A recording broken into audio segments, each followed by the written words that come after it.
Bonjour à tous, je suis vraiment ravie de vous retrouver dans cette nouvelle vidéo où je vais en fait aborder un sujet qui répond à une question qu'on m'a posée assez souvent depuis ma dernière vidéo et qu'en fait on m'avait déjà posée par le passé et que je trouve vraiment intéressante. C'est de savoir est-ce que les gens minces ont besoin ou non de s'intéresser à leur nutrition.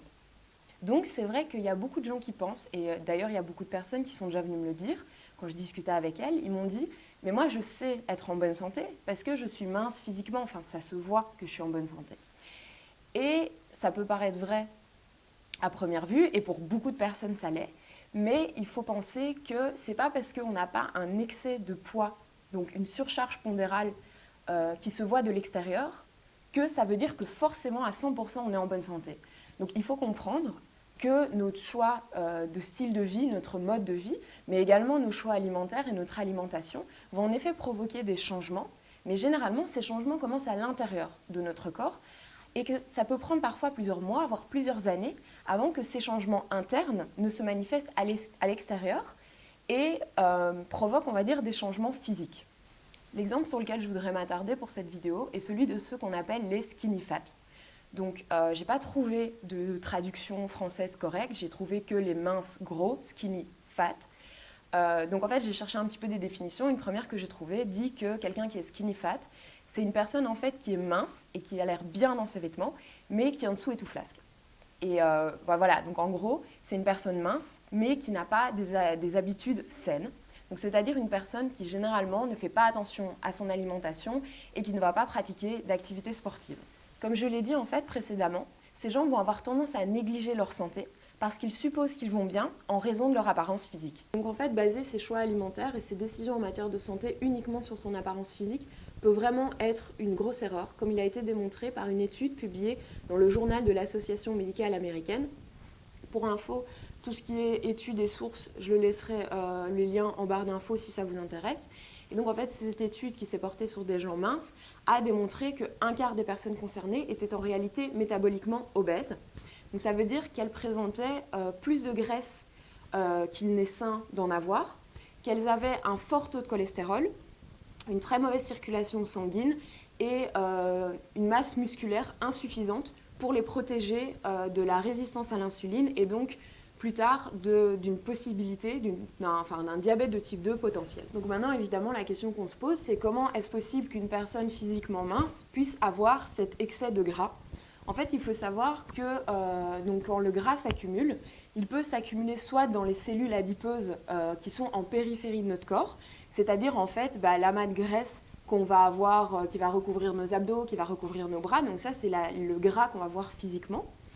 Mais le gras peut aussi en fait s'accumuler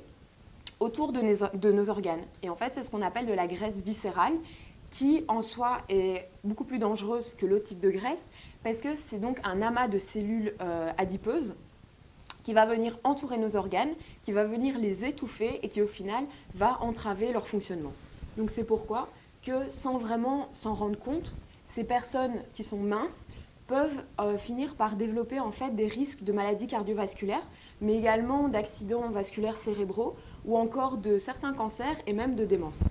Donc je voulais vous apporter en fait ces premières informations pour vraiment souligner l'importance de faire très attention à cette croyance limitante qui est que parce qu'on est mince, on est en bonne santé, on n'a pas besoin de faire attention à son alimentation ou à sa nutrition et de penser que certaines personnes ont vraiment de la chance de pouvoir manger tout ce qu'elles veulent sans prendre un gramme. Parce que pour beaucoup de monde, en fait, ce n'est pas à proprement parler de la chance, puisque ces personnes vont souvent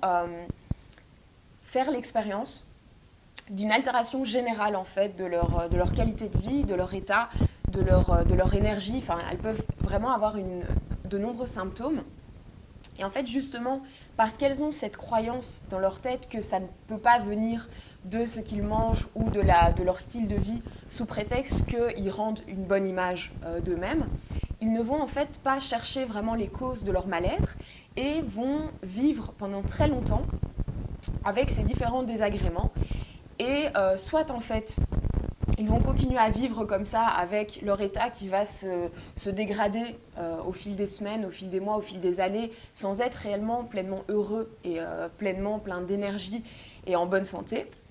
jusqu'au jour où en fait il y a une maladie qui va finir par se déclarer et ils vont être carrément étonnés, ou alors ils vont prendre des médicaments pour aller soigner les quelques symptômes. Et le problème va donc être que ces médicaments vont masquer les symptômes, mais en fait sans jamais venir s'occuper de la cause. Et donc en fait c'est juste un pansement sur une grosse blessure, mais avec une infection, on va dire, toujours à l'intérieur. Donc voilà, donc pour cette vidéo, je voulais vraiment insister sur ce point, c'est qu'il ne faut pas à tout prix rechercher la minceur, mais qu'il faut vraiment se concentrer pour faire des choix de santé et des choix en matière d'alimentation qui vont nous amener à être les plus sains et les plus énergiques et les plus heureux possibles. Donc dans une prochaine vidéo qui arrive très très vite, je vais répondre aux 2 questions qui sont liées à cette vidéo, à savoir comment est-ce que je peux savoir si je suis mince et en bonne santé, et aussi à savoir quelles sont les habitudes du quotidien qui nous rendent gros à l'intérieur. Donc voilà, j'espère que cette vidéo vous a plu, n'hésitez pas à la liker et à la partager comme d'habitude, et moi je vous fais de très très gros bisous, je vous demande de prendre bien soin de vous et je vous retrouve très vite.